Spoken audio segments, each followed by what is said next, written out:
Hola, buenos días. Soy Adriana Trejo y gracias por estar aquí en este nuevo programa, Adriana te responde.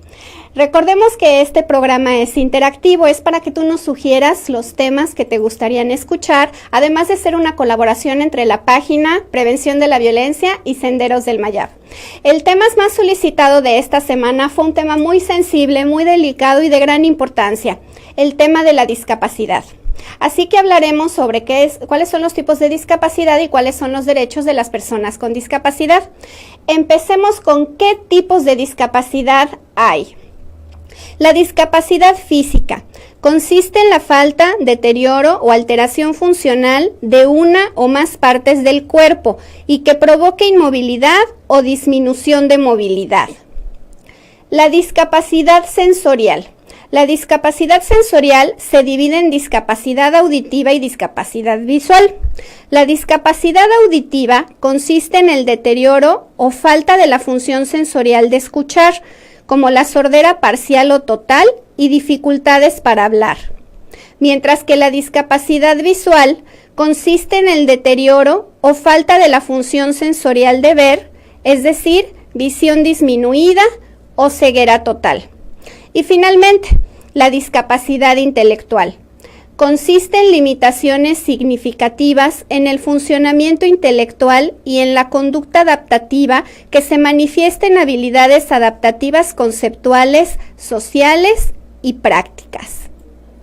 Pues bien, no importa con o sin, todos somos personas, así que el término correcto para dirigirse a alguien es personas con discapacidad.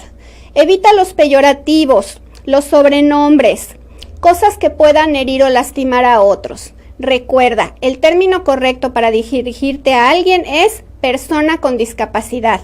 Así que el primer derecho es ser tratado con dignidad y definitivamente evitar lo que es la discriminación. La discriminación es de lo que más existe. Nosotros no estamos acostumbrados a ser incluyentes y eso debe de cambiar.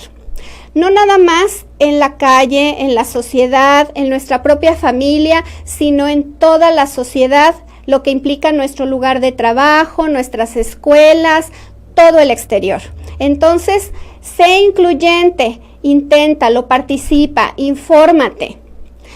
También tienen derecho a una vida digna, a una vida de salud que significa que deben de ser atendidos por sus familiares, por las personas que son cercanas, que les rodean, a tener el derecho a recibir los servicios de salud. Es muy importante que entendamos que los servicios de salud públicos deben de recibirse y a falta de ellos, para eso está la Comisión de Derechos Humanos del Estado de Yucatán. Es decir, que en caso de omisión puedes acudir a nosotros y nosotros ser el intermediario para solicitarle a la autoridad un informe y ver qué es lo que está pasando, por qué no te están atendiendo y ver que tu derecho a la salud sea respetado.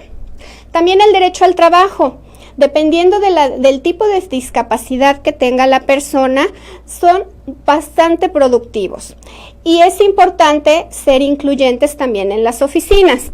Entonces, es ayudar a los demás, pero también conservar su dignidad y conservar el respeto a su derecho al trabajo.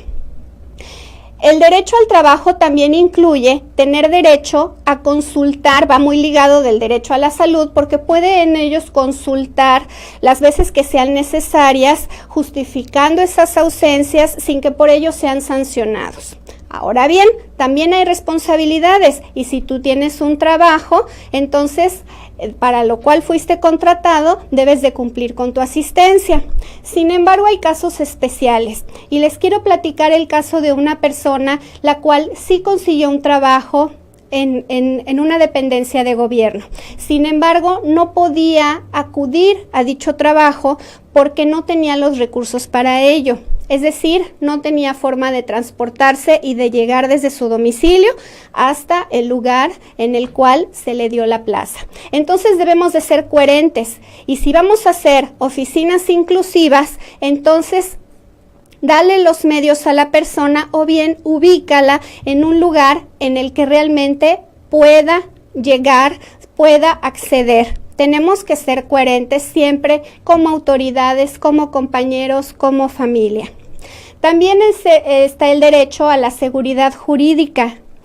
La seguridad jurídica implica que bajo las mismas circunstancias todos tenemos los mismos derechos y las mismas responsabilidades y que en un caso similar a otro vas a tener las mismas oportunidades. Se te va a informar respecto a tu proceso y se te va a informar sobre todo lo que tenga que ver con una situación jurídica, familiar, de testamento, todo lo que tú necesites saber respecto a tu situación jurídica.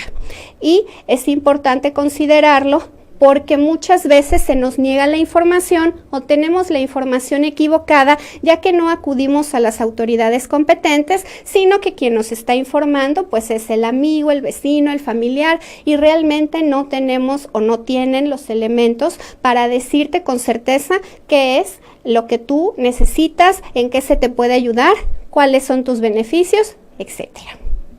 Este tema es muy importante porque nos implica a todos. Nosotros debemos de aprender a conocer todo lo que significa la discapacidad y aplicarla en nuestro trabajo y en la escuela, enseñando a nuestros hijos a no discriminar, a incluir en la medida de lo posible en los juegos, en los cuentos, en toda la interacción que conlleva estar con personas con algún tipo de discapacidad. Entonces, yo te invito a que sigas la página, a que sigas la información, a que te documentes un poquito más y que todas tus inquietudes nos las hagas llegar. Te recuerdo que la página es interactiva y que estamos en espera de tus comentarios. Tú me escribes, Adriana te responde.